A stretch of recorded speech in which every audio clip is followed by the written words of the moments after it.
Good evening or good morning, wherever you are in the world. I'm Regina Yao. I'm the founder and president of the Pixel Project, and I'm moderating the 12th YouTube session of the 8th fall edition of our Read for Pixels campaign. So through Read for Pixels, the Pixel Project is collaborating with award-winning best-selling authors to raise awareness about violence against women and to raise funds for our work, to keep our work alive and kicking.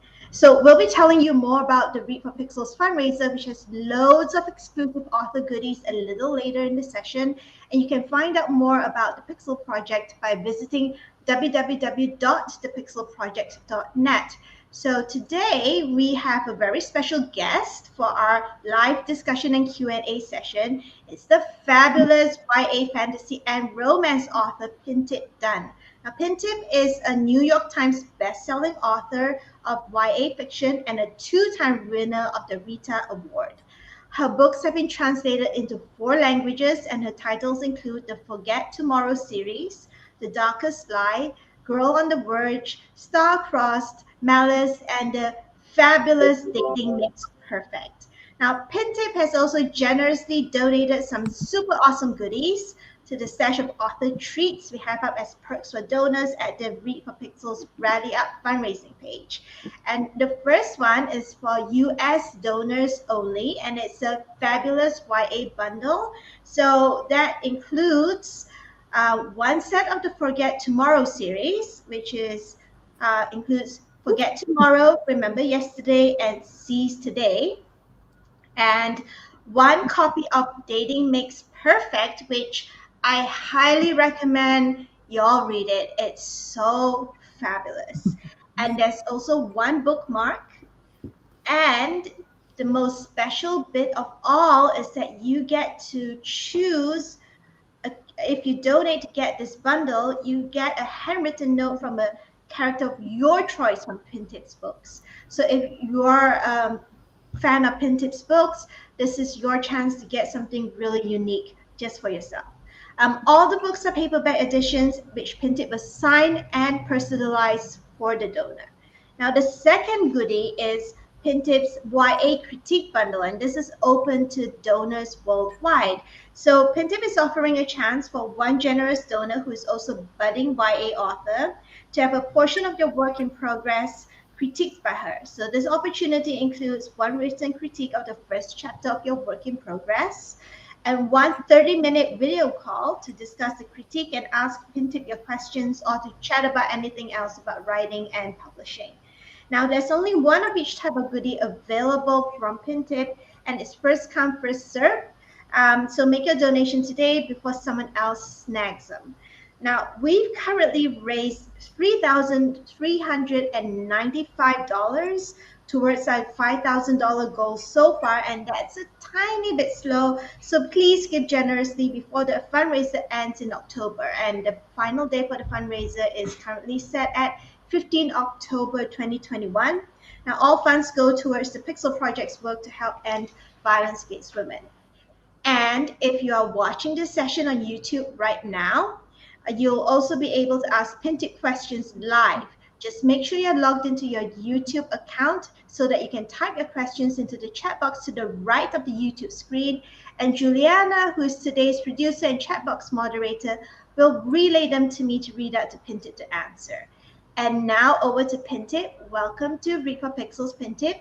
What will you be reading for us today? I will be reading an excerpt from Dating Makes Perfect. And this excerpt is between Winnie and one of the boys that she's interested in, Taran. So in this book, Winnie has 2 boys that she's interested in. Her parents want her to practice dating a boy so that she will be ready to get engaged when the time is right. And that means after high school, after her studies. And so they've picked a boy for her to pretend date. That boy is Matt. He is the son of their longtime friends, but he also happens to be her sworn enemy. At the same time, a new boy moves to town. His name is Taran. And so she thinks she's actually interested in Taran, but that might change as the story progresses. But this scene is And this excerpt is between Winnie and Taran, and Matt makes a little appearance at the end. So I will go ahead and get started. I retreat to a staircase at the back of the kitchen and sit on the darkened steps. The air is cooler here, but more importantly, I'm alone. I yank the sweater over my head, grateful that I'm wearing a black camisole underneath, and lower my flushed face to my knees. My parents are having dinner with their friends. How soon can I interrupt their evening to ask them to pick me up? I don't know how long I sit there, but eventually I hear heavy footsteps on the stairs above me. I scoot to the edge of the step, hoping the person will sail right past. Instead, they sit next to me. Startled, I look up. It's Tran. What are you doing here? I blurt. It's your party. Shouldn't you be in the center of it? He tilts a purple cup into his mouth. It's terrifying out there, he admits. His hair is neatly combed, his eyes glazed, but that only contributes to his vulnerability. I don't know anyone, outside of the million people who introduced themselves to me last week, he continues. I'm terrible at faces, worse with names. I've already insulted 3 girls because I didn't remember who they were. So I thought I'd take a break before I make anyone else mad. My cheeks soften. I may not always feel like I belong, but I've been going to school with these people for years. I can't imagine starting over a few months before graduation. You're doing great. Everyone is already enamored by you. By your charm, by your smile. You have nothing to worry about. He tilts back his drink again, the ice cubes rattling against the plastic. And then he grins at me. Thanks for the vote of confidence, Winnie. It means a lot. So you remember my name, I tease? You're impossible to forget. Because I poured jalapeno vinegar on my shirt? He bumps my shoulder. Because you look really good without a shirt. Sweater. What the hell is this thing? He frowns at the Franken yarn on my lap. Even balled up, the sweater is monstrous. I thought you were going to wear a green dress, he continues. One that's tiny and silky and looks like lingerie. I didn't describe it like that, I choke out. No, he agrees, but that's how I imagined it. Doesn't matter. I like this little thing too. He turns his attention to the thin straps of my cami. You could rock anything you decide to wear. He slides his hand around my neck, warm and enticing, and leans forward so that our lips are inches apart. Goosebumps pop up along my skin. Is he going to kiss me? Holy macaroni, this is just like my dream. I'm about to have the first kiss of my life. Even if it's not with Matt. A small, secret part of me wanted my first kiss to be with him. But he's busy playing flip cup with Delilah, and for all I know, my former enemy loathes me as much as ever. Matt Song Sumbun has wrecked a lot in my life, and I'm not about to let him destroy my chances with this perfectly cute guy, too. Taran moves even closer, and I wonder if I should ask him to slow down so that I can take better mental notes. My sisters are going to want every detail. Let's see. One hand cradles my neck, while the other one is splayed on my hip. My hands are still hanging by my sides. Should I leave them where they are, or put them on his body? He licks his lips, as though he knows exactly what he's about to do with them. I shiver as his breath waves across my bare skin. Hot and alcoholic? Huh? I jerk up my head, narrowly missing his chin. All of a sudden, I remember the empty bottles underneath the island. Not just any old bottles, I realize now.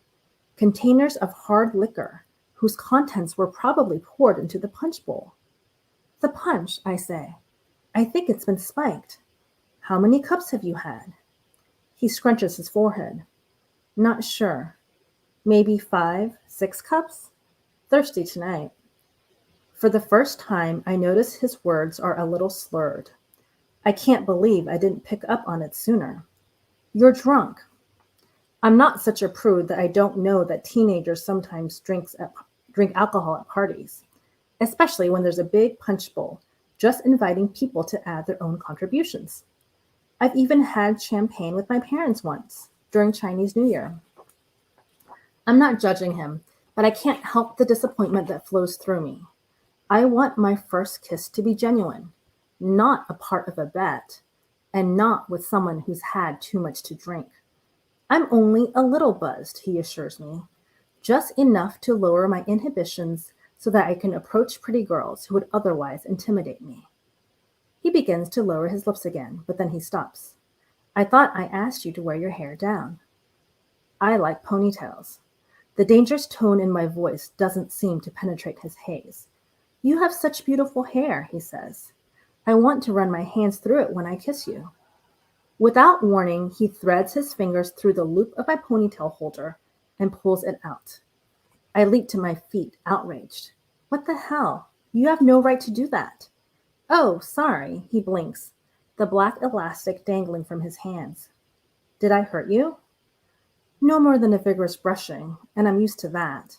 It's how I attack my thick, wavy hair every day.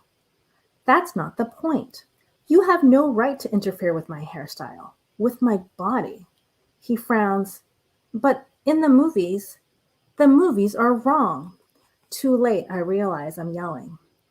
Rapid footsteps thunder toward us, and someone pokes his head through the open door into the stairwell. He takes one look at my arms crossed defensively across my chest, and he tightens his hands into fists. What is going on here? Matt growls. If you laid one unwanted finger on her, I'll kill you. Okay, so we were chatting about this scene before we went on air, and kids, if you're listening to this, alcohol is not an excuse. It is not No an excuse. excuse to harass anybody. It doesn't matter if you're sober or drunk, do not harass anybody. Now, that PSA being over, let's dive into your books. So, your books feature plenty of fantastic female protagonists like Winnie from Dating Makes Perfect, Alice from Malice, and Callie from the Forget Tomorrow series. They are all complex, compelling, and very human characters with agency. So, who or what are your inspirations for your female characters? Um, that's a great question. And it's funny because a lot of people think that people I know in my life think that they're characters in my books. And so I'm always getting like, oh, is that me? Was that based on me? And I always think it's really funny. And I always say, like, inspiration, I don't give have my characters inspired by any particular person, but I'm very inspired by the emotional connections that I have to certain people. And so, for example, Callie in the Forget Tomorrow series, uh, in those books, it's about a world where you can send memories back to your younger self. And Callie has a much younger sister, I believe like 10 years younger, whom she would do anything to protect. And she would go to the ends of the earth to protect her. And in when she receives her memory of the future, her vision of the future, she sees the worst thing imaginable. And that is, she sees her future self killing her younger sister. And so that character, that relationship was very much inspired by my own relationship with my sister. And my younger sister is 12 years younger. And when I started out wanting to write the story, I wanted to write about the protective, maternalistic love that a much older sister can have for her younger sister and what she would do to protect her. And so it was very much the emotions I had surrounding that relationship that inspired the characters, and less so that the characters were actually based on me or based on my sister. And so that is true with many, many of my books, where it's not that there's any one person in my life that the character is based on, but more the emotions that I have about other people in my life, or the emotions that they evoke in me, or the connections that we have that inspires those characters. Okay. So all genres, including fantasy and romance, which you write both, have their share of female stereotypes and tropes. With Asian heroines such as Winnie, it's not a stretch to deduce that the risk of stereotyping is doubled as stereotypes about gender, culture, and race intersect. So, how do you break stereotypes to create Asian female characters with agency when dealing with the world around them, including situations that involve not just sexism, misogyny, and violence against women and girls, but also culturally prescribed gender roles for Asian women coming into play? I think the key here is not to ignore the basis from where those stereotypes come, because a lot of times, they are based on something that might be true at its roots, but to take it beyond that and to make it personal. So you're not creating caricatures. You're not creating caricatures of a particular type of personality, but you're kind of exploring the underlying basis of those characters and where it comes from. So, like a good example is the mom in Dating Makes Perfect. So she's very, in some ways, and Regina and I, we talked about this before the session about how it reminds us of our parents, and like so many people have come to me, both from an Asian background and also lots of other immigrant backgrounds as well. Like, oh my gosh, this is just like my mom. And so it's less about like, oh, because so often the time, like, the mom is like very like over the top and like super strict and has all these rules.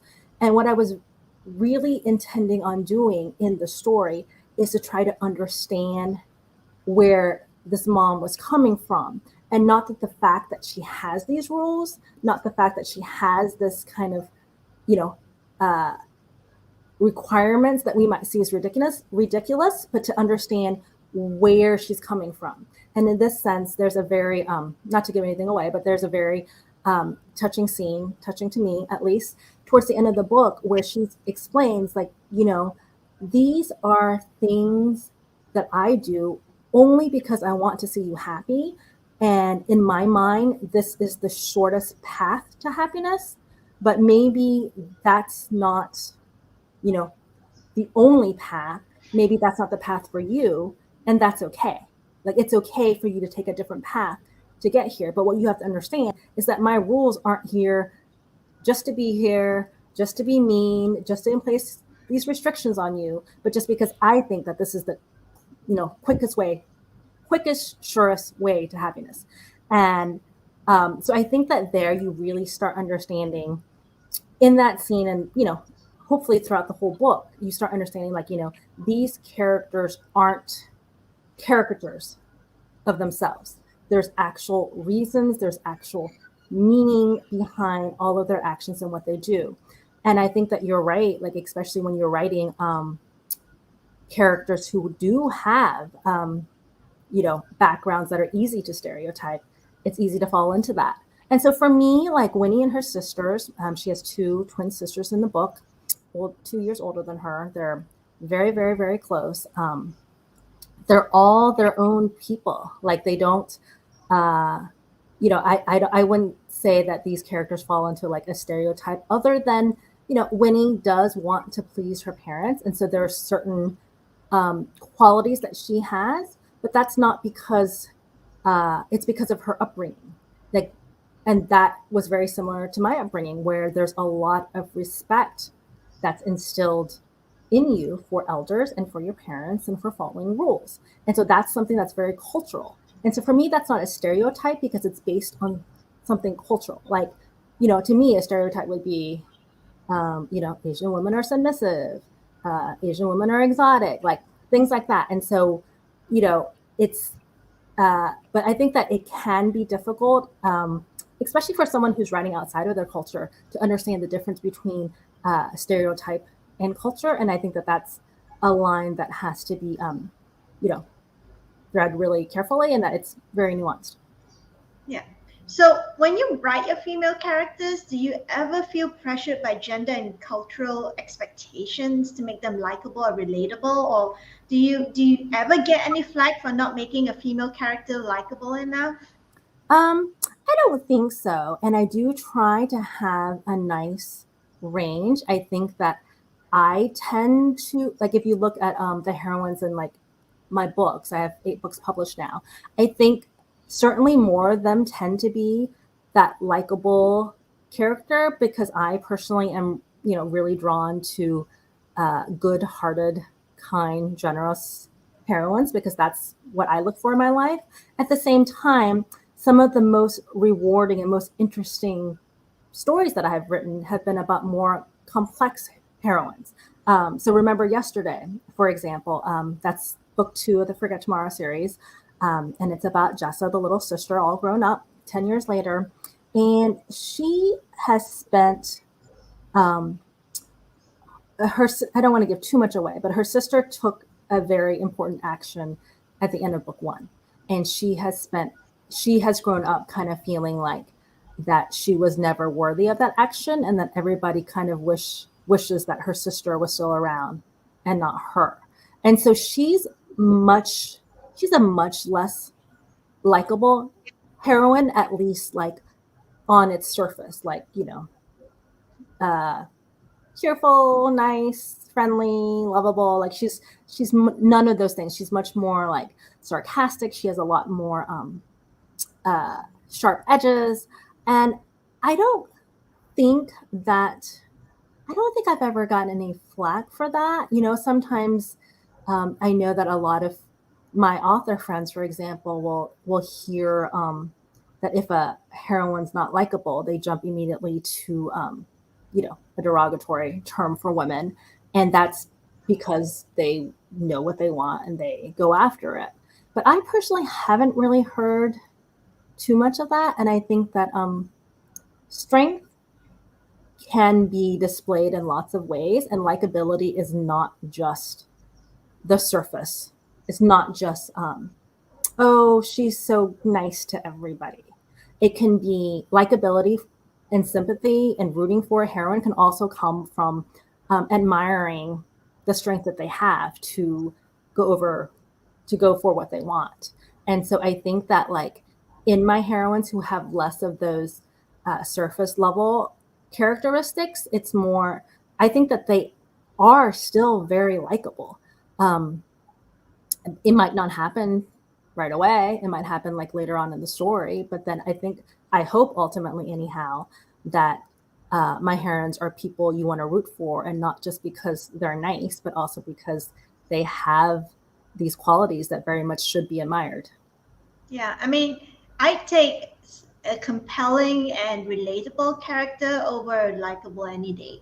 Yes. Because you want to read more, right? If they're Yes. compelling, you It's want not to read. interesting. Yeah, it's not interesting if they're like surface level and just very happy, cheerful all the time. And you mentioned the sisters in your Forget Tomorrow series, so that actually leads straight into my next question, which is your books depict complex relationships between women and girls, Yes. including female friendships and sisterhoods. For example, Winnie and her sisters and her best friend. And they have a camaraderie and complexity that feel very real to many female readers, including myself. Why do you think many authors, including some YA authors, still have trouble writing stories that pass the Bechdel test, despite the fact that there are many more things that women and girls talk about other than men and boys? Yeah, I don't know. I think it comes from like just a certain perception of, when I was a baby writer and I just first started writing, like I did have preconceived notions of like what stories should look like, what stories that will be published should look like. So, for example, when I first started writing, and this is off the topic a little bit, I'll come right back. But I thought that I could only publish stories if I wrote about white characters. I didn't understand or realize that I could write about characters who look like me. And part of that was because part of my feeling came because that was true once upon a time. Luckily, things have changed. But I think the same is true for what you just described about how certain authors feel like they have to depict female characters a certain way. And I don't know. I mean, I would have to imagine that in their own lives they see much more complex, much more compelling female characters. And what's also interesting is that beyond like having females just talk about boys or whatever.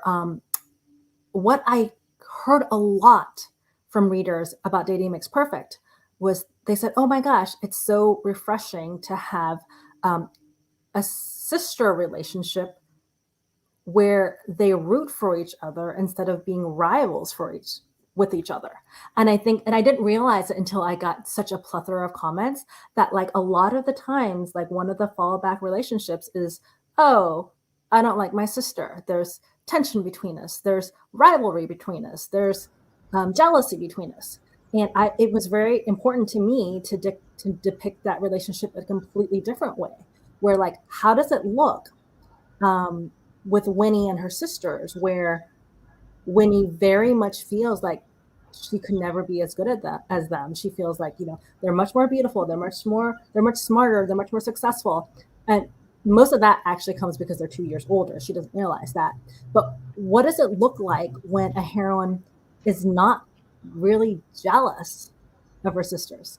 She's proud of them. She loves them. She's rooting for them every step of the way. She's not wanting them to fail. It's just that, they might make her feel insecure, but that doesn't mean that that has to automatically translate into a feeling of jealousy between female characters. And so it was really important for me to depict female relationships, not in just that story, but in all of my books in a very strong, positive way. Yeah. And what can you suggest for writers who want to write female conversations and relationships realistically? Well, it's an interesting question because when you translate, dialogue into books, it's not actually that realistic, because if you wrote a really, really realistic conversation, that would be, boring, like lots of us, how's the weather, that kind of thing.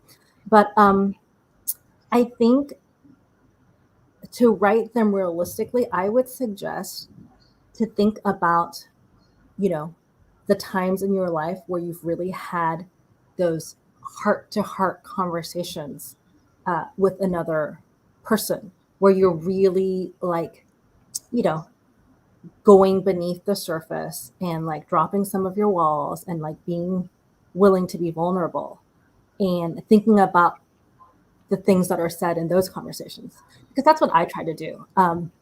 In order to create these strong relationships, like these female characters have to be honest with each other, and they have to be willing to expose who they are, what their insecurities are. That they have to be willing to be honest about something, even if they're scared that it might make them look bad.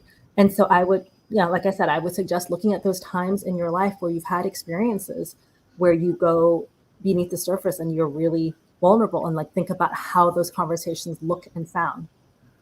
Okay.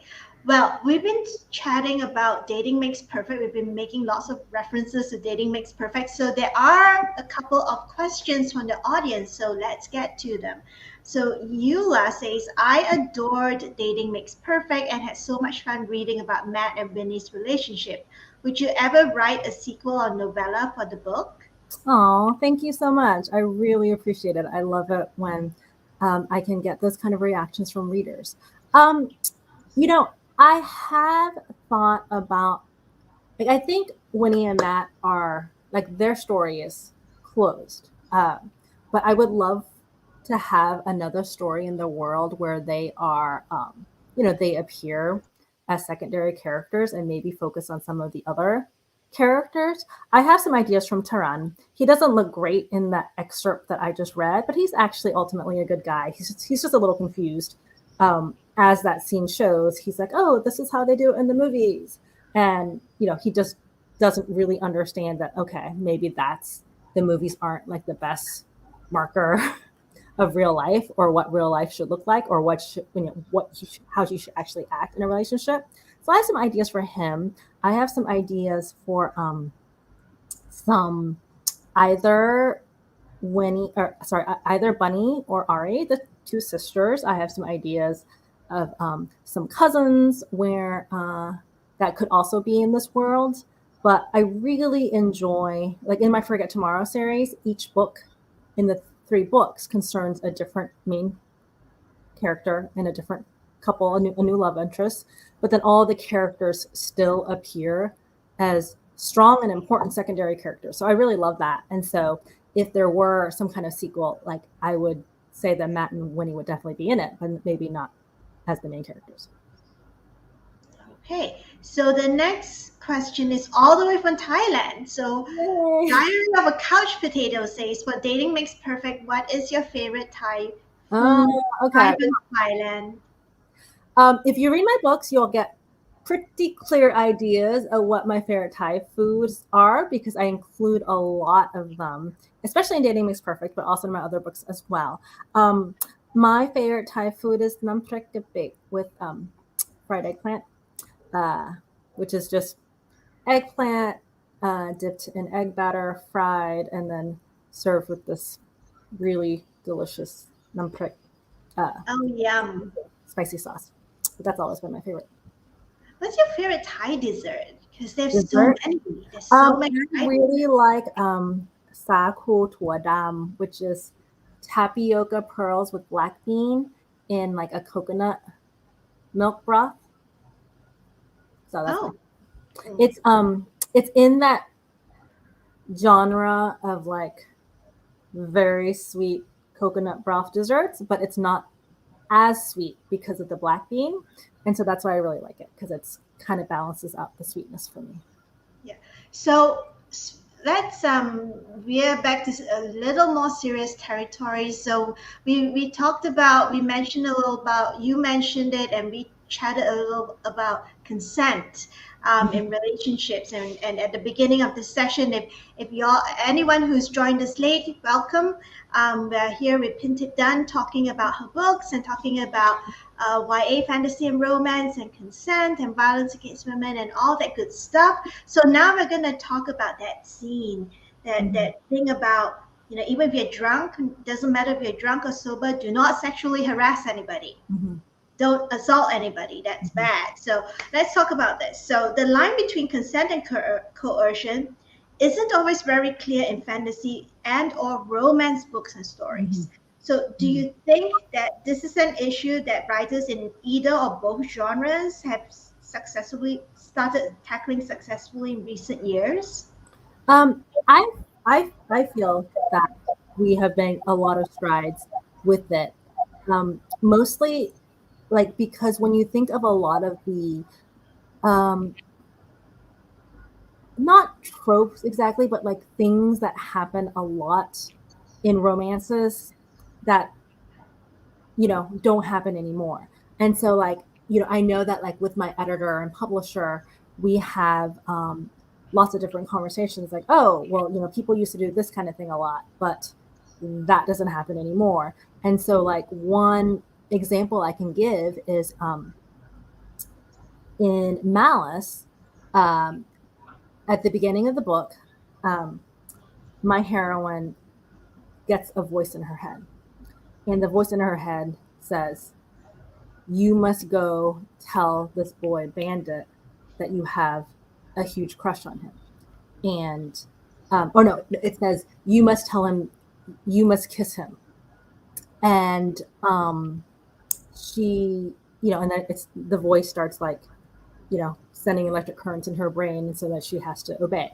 And so this was an interesting scene that I talked with my editor about a lot, because it's like, I couldn't just have her come up to him and kiss him because there's no consent there. Whereas like, I think like from books from an earlier time, like that's just what would happen. You would just go up to somebody and kiss them. Like that seems to be like a scene that I've seen in a lot of like, you know, romance movies when I was younger, like that kind of thing. And so the way that Alice does it is that she goes up to him and she's like, oh, can I kiss you? And he's like, yeah, I guess so. Right. And so then that still happens, but it's just the consent is made much more explicit. Okay.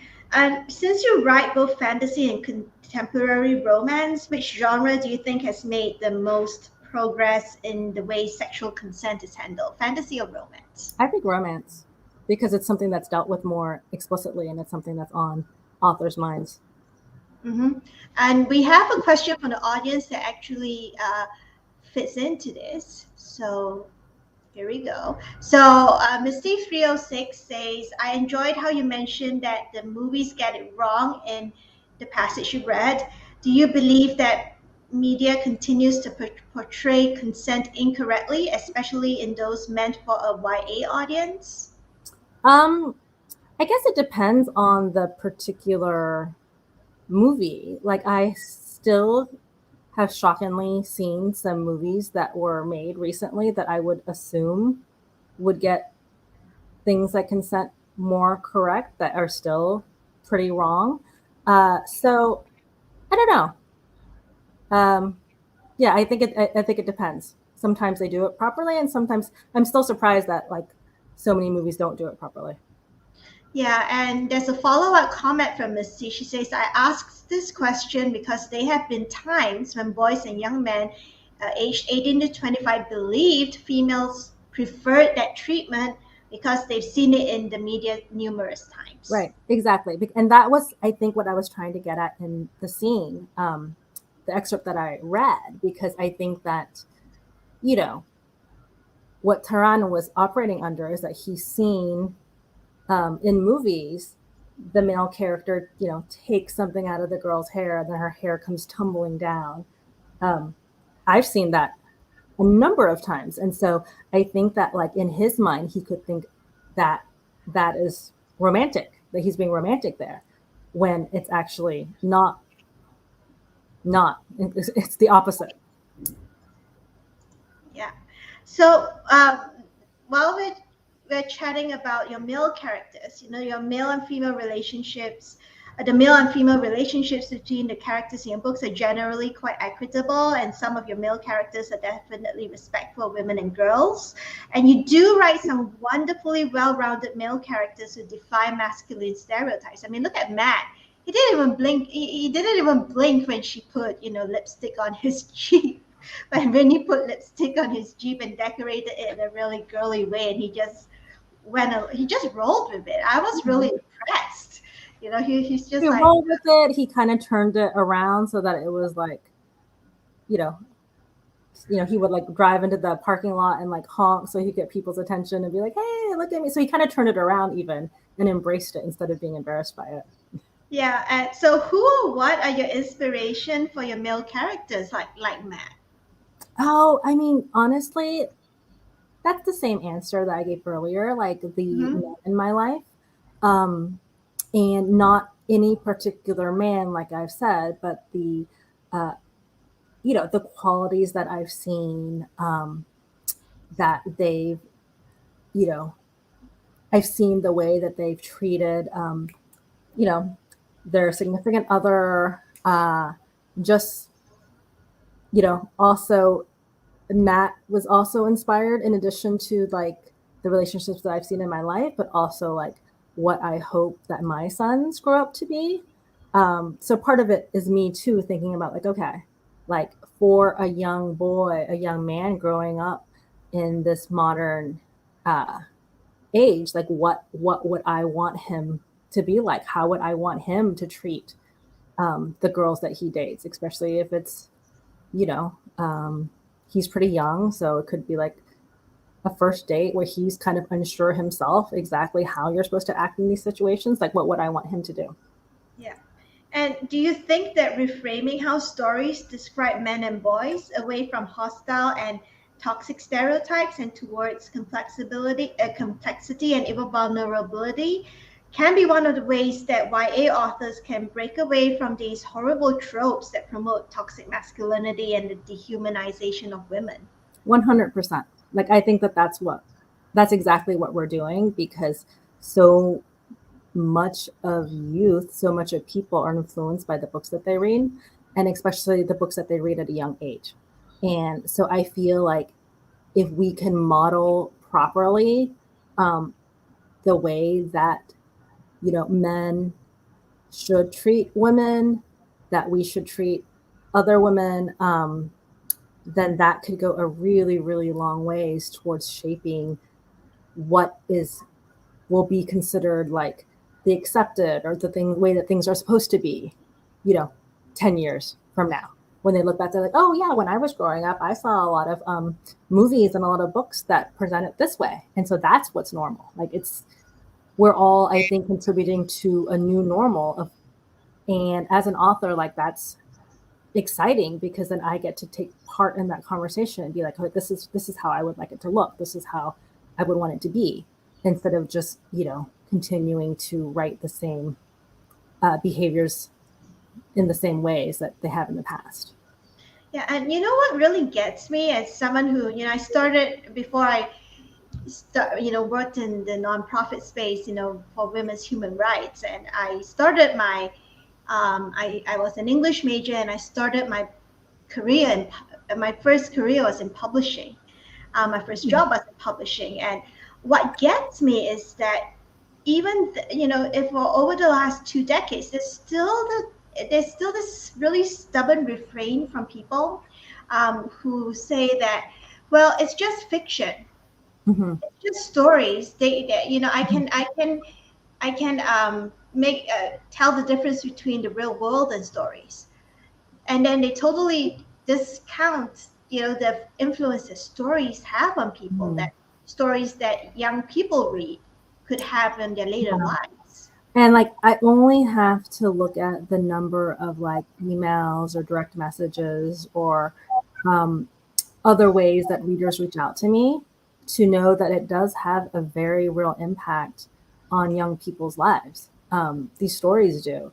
And like, if we think about, we can all usually point to a book that we read in our youth that was like, formative to who we are today, or like this favorite book and how it influenced us. And I'm not, saying that my books are that, but if a reader writes and tells me like, yeah, wow, like I was really inspired by how brave this character was and how she stood up for herself, like I think that that's a message that we can't give young people often enough. Yeah. And representation totally matters in this. Mm-hmm. So, if we can give young people more books with characters that look like them, that have some of their life experience, maybe some of the important messages will get through more easily, right? Absolutely. And again, that is something that I've heard time and time again, especially with Dating Makes Perfect, because, as you can see, it's got this beautiful Asian girl on the cover. And I can't tell you the number of readers who've written me to say, like, oh my gosh, I wish I had a story like this or a cover like this in my youth. Because when I was growing up, I only read books about white characters because mostly that was what was available to me. And I certainly never saw a book with this beautiful girl who looked like me on the cover. And I think that even seeing that representation on a book cover, it's like saying, you know, you too have a place in our collective imagination. Like you too belong in this world of entertainment. Like you have a place. And I think seeing that cover, like let's say when I was 12 years old, would have made such a difference to me, because it would be like, oh wow, like I really I was told that I was ugly because of my race, and I believed that for a long time. And like if I'd seen that cover, maybe I'd have been like, oh, actually that's not, that doesn't have to be the case. That doesn't have to be true. Yeah, and and it's just that stories really are powerful in changing the world, bringing about cultural change, because Mm-hmm. if we see ourselves in stories, and humankind has always used stories to pass Mm-hmm. culture and ideas and beliefs down from one generation to another. So in your opinion, how can authors strike a balance in their storytelling between raising awareness about important Mm-hmm. issues like violence against women, Mm-hmm. while telling an engaging story without being pedantic or preachy or Right. prescriptive? And I think that that's the balance, right? Because the thing is that people don't turn to books or to stories. I mean, sometimes they do, but like in this particular genre, I think most of the time they turn to these stories for entertainment. And so for me personally, I don't want to feel like I am shoving things down their throat, or like having the story take on like a pedantic lecturing tone, like you just said. And so for me, it's that those very important issues can be woven in to the overall storyline without being like, okay, this is what this book is meant to do. This book is meant to educate you about, these three things. It's more like we want them to enjoy the story, but these characters are grappling with these very real moral questions that might be similar to the moral questions that people grapple with in everyday life. And so by seeing the way that the characters grapple with these questions and with these situations, maybe they get some education about, you know, consent or proper ways that of treating women, or like the way that relationships should look like, or maybe they get informed about culture along the way. And I think all of these are so important. It's so important to me as I write stories to have my culture in there.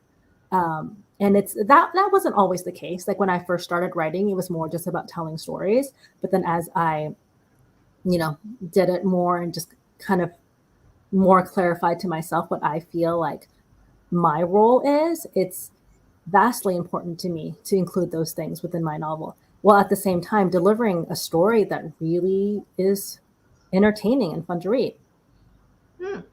So, if you just joined us, welcome. We are here with Pintip Dunn, and we are chatting about all the important stuff, including her books, her female characters, and of course, the issue of violence against women. So now we're going to go into have a little chat about geek culture. Now, geek culture in general, including fantasy, has had its share of critics saying that it's still too male-dominated, despite a rising number of prominent, well-respected and well-known female authors, many of whom write in the YA fantasy space like you. Mm-hmm.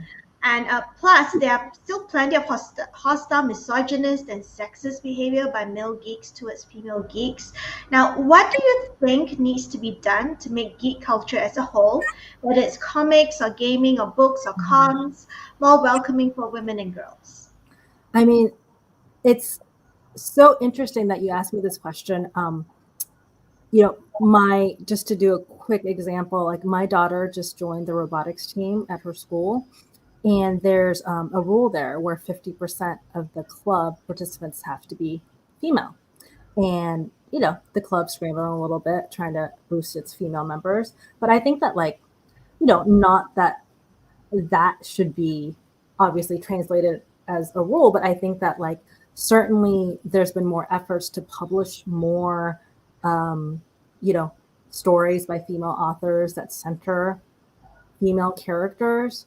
Um, and I feel like that continuing that movement towards having more is really interesting. Another interesting thing that my daughter and I were discussing with her club was, they're thinking of having like a female vice president in order to have like a female face. And so in terms of these geek cultures, like you say, to have more of like the female presence, but also having them be more the face of things, I think could draw more females to be interested in those things. Mm-hmm. But And what's interesting is that I saw a headline yesterday, and I can't remember if it's Finland or Iceland, and they are the first country in the world now to have more women than men in parliament. oh wow. Yeah, elected representatives, Mm-hmm. more women than men, and I think that is really great. Yeah. Um, but I also recall that, funnily enough, Rwanda, after the civil war, after the genocide, more women than ever are joining politics Mm. there as well. So representation really matters. I know we sound like a broken record, but it really does. If you make space for everyone at the table. Yeah. Make sure that everyone's seen and everyone's heard. Having said that, let's talk about parenting, because you have 3 kids. Mm-hmm. So parents are usually the most influential role models in the person's life, because they're the first grown-ups that we see, that we come into contact with. For most people. And as a mom yourself, what do Mhm. you think parents can do to help prevent violence against women and girls in future generations and to get boys involved in helping to do so? I think that for me, the biggest thing is to make sure that there are open lines of communication between you and your son from a very early age. And so I've really made it clear to my boys that I'm here for them to talk to about anything. And I've made it very clear that, things that they might be embarrassed to talk about, like sex or masturbation or anything like that, like I'm here. Like that's an okay topic to discuss with me because I understand that, like, when they are entering adolescence, like that's a very confusing time. And there's a lot of questions that come up. And as we've been saying throughout this whole session, like that's also a time when you start, you know, receiving ideas about the way that women should be treated.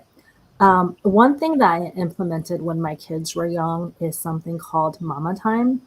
And with three kids, like I was really aware that it could be hard for them to have, their individual one-on-one time attention from me.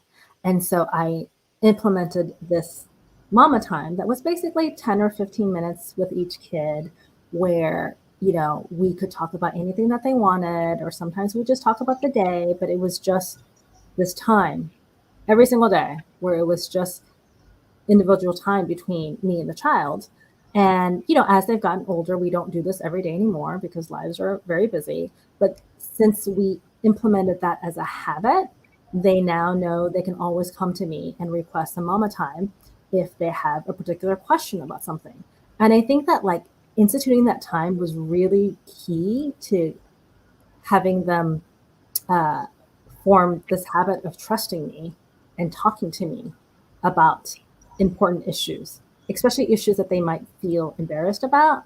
Um, we've been pretty successful with having them come to me and us talking about it openly. And to me, that is the main goal, is to have those lines of communication open so that when situations come up, uh, we can talk about it instead of, having my sons go off and just perpetuate behavior that they see that they don't realize is right or wrong. Yeah, and if I think that a lot of trouble arises when there's no communication, right? So Hmm. a lot of old school. Just if anyone's just joined us today, you're hearing me right now. You're hearing me as this disembodied voice in the background.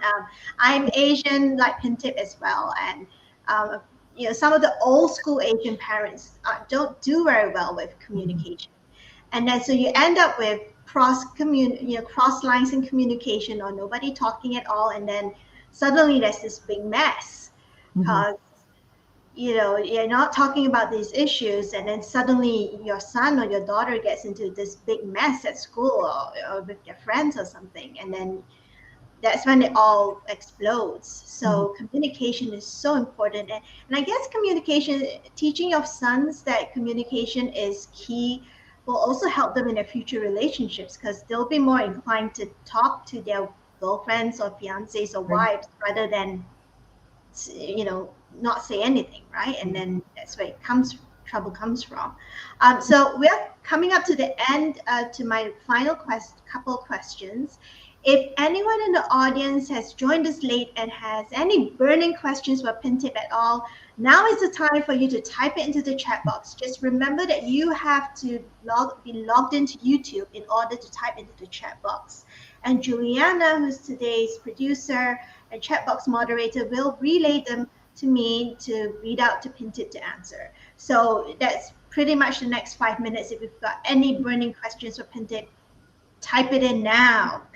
Okay, so Pintip, so you have been so very incredibly supportive of our Read for Pixels campaign and our anti-violence against women work as a whole. Now, this is really a Captain Obvious question, but we ask it of all our authors. Now, why do you support the cause to end violence against women? Um, well, violence in general is never a good thing. And that is something that, is always an important issue. But I do feel like when that violence is directed against uh, a minority group, then it becomes particularly dangerous because that violence, in large part, was a result of that victim's identity in the group. And so I think that, especially with recent events that have risen to, the level of like United States interest and attention, like the Atlanta spa shootings, for example, show us that like we still have so much more work that needs to be done in this area. Um, as an Asian American woman with Asian American parents, an Asian American daughter, like this, that event was something that really rattled me, um, really impacted us, led to some conversations. And finally, on a personal note, one of my daughter's biggest nightmares is that she will be raped or get raped one day. And I just think that that is so telling about the society that we live in now. And that's something that I'm very interested in helping to stop or change so that, it's not like kind of the default expectation that like, wow, like this, I have a really real chance of this happening someday. Yeah, I mean, it's rape culture, basically, all the Mhm, victim blaming and all that. And it's mhm, like turning the Titanic around. But, organizations like us, like the Pixel Project, like so many organizations out there, we are working to change things. I mean, this is why I got into, activism and advocacy to stop mhm, violence against women. I have a niece who's 17, who just turned 17. And, I don't want her to, go through the next few decades, and the rest of her life feeling the way your daughter feels as yeah, well. yeah, That absolutely. fear. I mean, we all fear that. I mean, Mhm. if adult women still carry their keys between their fingers when they're walking to their Yeah, car. I do. I do. I'm Yeah. always very prepared. Um, yeah. And if I'm out with the kids and and my cousin and here's what we do, I'm sure everyone has done this who's female and has children along with them has done this one at some point, which is, we park the car in the mall, and Mhm, after we come back with our shopping and stuff, before anyone gets into the car, mhm, we look in the back seat.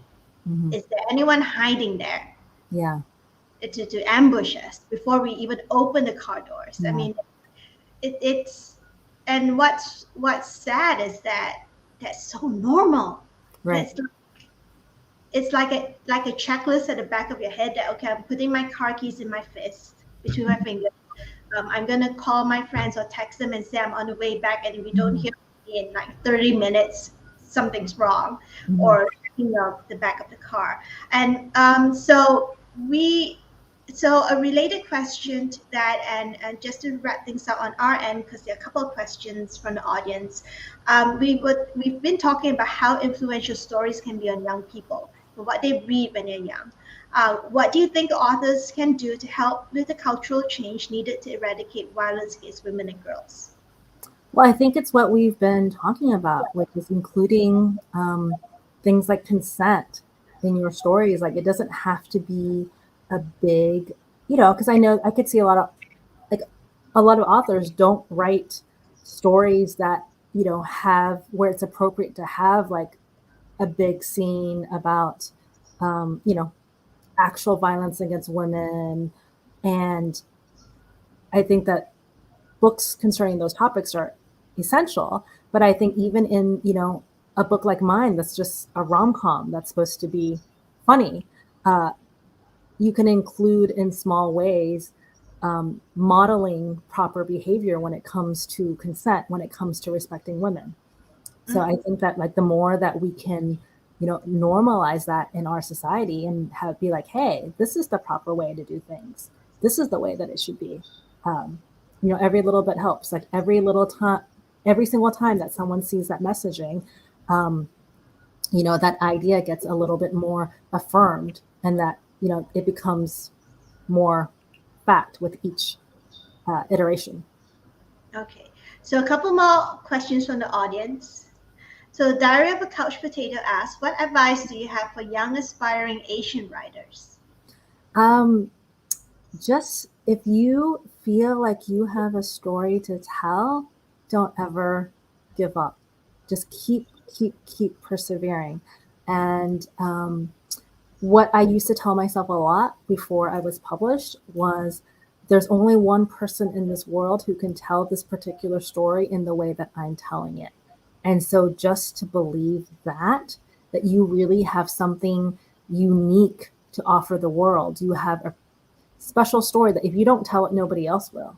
And also for the perseverance, like the publishing industry is an industry about rejection.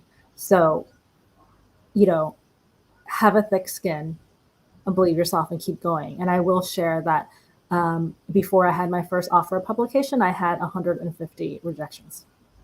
Whoa, that's Yeah. you could wallpaper one You side of can. your room with that. I'm really good at receiving rejections. I've had a lot of practice at it. I think Stephen King was talking about that, right? He had something like 300 rejections or something as well, and apparently he wallpapered. He stuck them up on the wall, and he had this whole wall full of rejections. So, final question from Misty. In terms of Asian films and TV shows, do you believe more should be produced in the US or the UK, and or should they be imported for Asia, such as, for example, Parasite? I think both. Um, as many uh, films and TV shows that we can get with featuring Asian characters, the better. So why limit it to one or the other?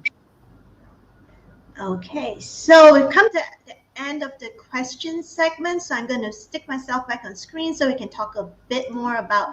Hi everyone. Yes, I'm the disembodied. If you joined us late, I'm the disembodied voice that you're hearing at the back, chatting with Pintip. So let's talk about Pintip's goodies. So Pintip has two goodies up on our fundraising page, and she has one for US donors only and one for donors worldwide. So the one for US donors only is her fabulous YA bundle for anyone who's new to Pintip's books or who would like signed copies of Pintip's books. So she has one set of the Forget Tomorrow series. So that includes Forget Tomorrow, Remember Yesterday, and Seize Today. And she has a copy of Dating Makes Perfect, which is the book that we've all been talking about throughout this hour, which is absolutely wonderful. And she has one bookmark to go with them, so you don't lose your page while you're reading it. And there's also, as a special treat, as part of this bundle, one handwritten note from a character of the donor's choice and the character should be from Pintip's books. So pick one from Pintip's books, and Pintip will write, or the character you'll get a handwritten note from the character. And all the books are paperback editions, which Pintip will sign and personalize for you if you donate to get it.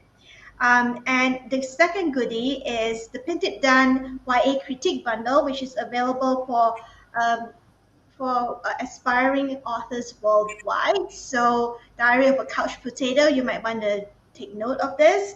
Pintip is offering a chance for one generous donor who's also a budding YA author to have a portion of your work in progress critiqued by her. So, this includes one written critique of the first chapter of your work in progress, and one 30-minute video call to discuss the critique and to ask Pintip your questions about writing or publishing or anything else. And there's only one of each type goodie available from Pintip, and it's first come, first served. So make a donation today before someone else snags it. And there are plenty more author goodies available from authors and publishers, including Evan's goodies are gone, so including Tasha Alexander, Tori Eldridge, Sam Hogg, Derek Landy, Arkady Martin, Sarah Rees Brennan, Jeannie Lin, Julie Trineda, Paul Tremblay, Dutton Books, and Tangled Publishing, and more. And I'm going to share a little slide to show you where to go get them. All right. So you can go donate for goodies via Rally Up at bit.ly/ RFP Rally Up 2021. So this is case sensitive, everyone. So please make sure that you take it down correctly. Juliana has also put the full link in the chat box, so you can just click to go there to grab Pintip's goodies. And you can find out more about the Read for Pixels program, which this live stream is part of, bit.ly/Read for Pixels. Now, we also have something special to let everyone know about. The Pixel Project has just released our first charity anthology featuring 16 stories from 16 major names and rising stars in science fiction, fantasy, and horror. It's called Giving the Devil His Due. It's where the Twilight Zone meets Promising Young Woman. And it's available now in paperback or ebook format from Amazon, Kobo, Google Play, Book Depository, and all other major booksellers worldwide. And so if you want to find out more information about the anthology, please visit bit.ly/Giving the Devil His Due. Now, we also have a very special treat for early bird buyers. So we've teamed up with 12 of the 16 authors who have contributed stories to the book to offer an exclusive limited edition anthology bookplate for early bird buyers. Now, each author will only sign 16 bookplates, and each buyer is only entitled to one bookplate. And it'll be first come, first served. Now, each bookplate includes a resource for domestic violence and sexual assault victims and survivors in 205 countries.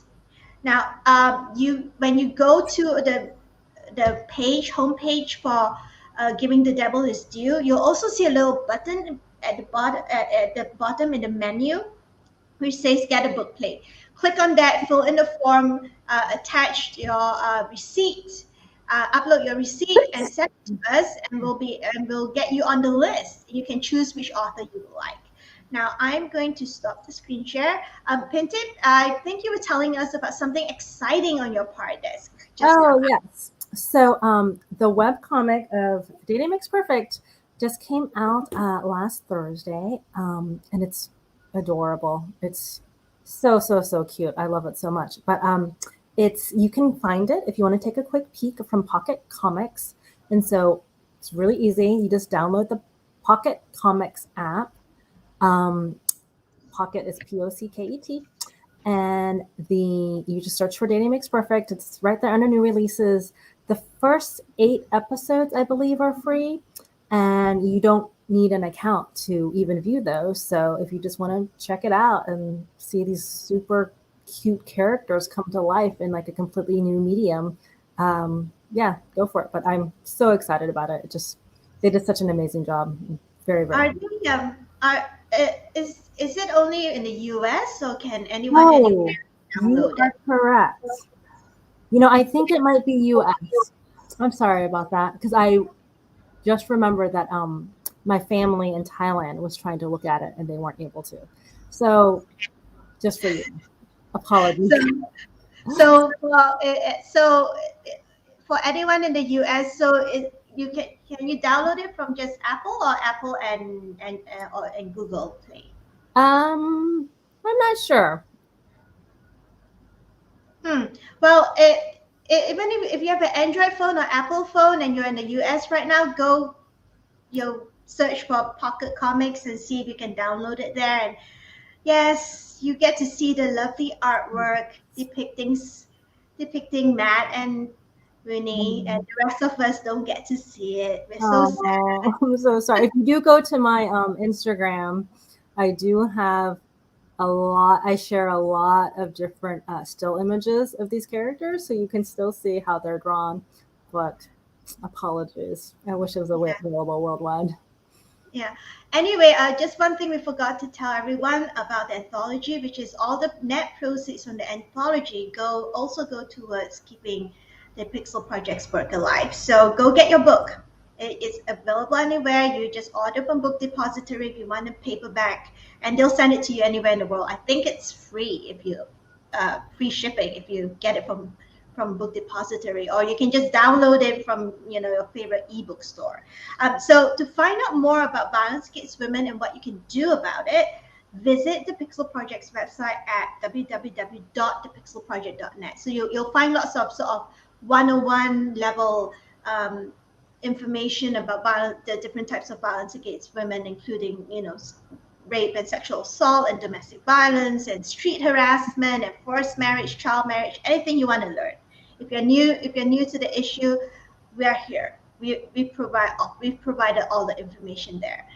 And so, well, we've come to the end of our session. Thank you so much for being with us today, Pintip. That was such a good conversation to have. And hopefully, y'all who are listening now, who are tuning in now, can share the link with any teenagers that you have in your life who love to read books. Anyone who's a teacher here, please feel free to share this link, and use it to kick off a conversation with the teenagers in your life. You never know if you're going to change someone's view on something, or change someone's life in ways that you don't know about further down the line. So have a good day or good night wherever you are in the world, Pintip, and I will say bye now. Bye bye. Thanks so much for having me. It was great. Thanks, Pintip.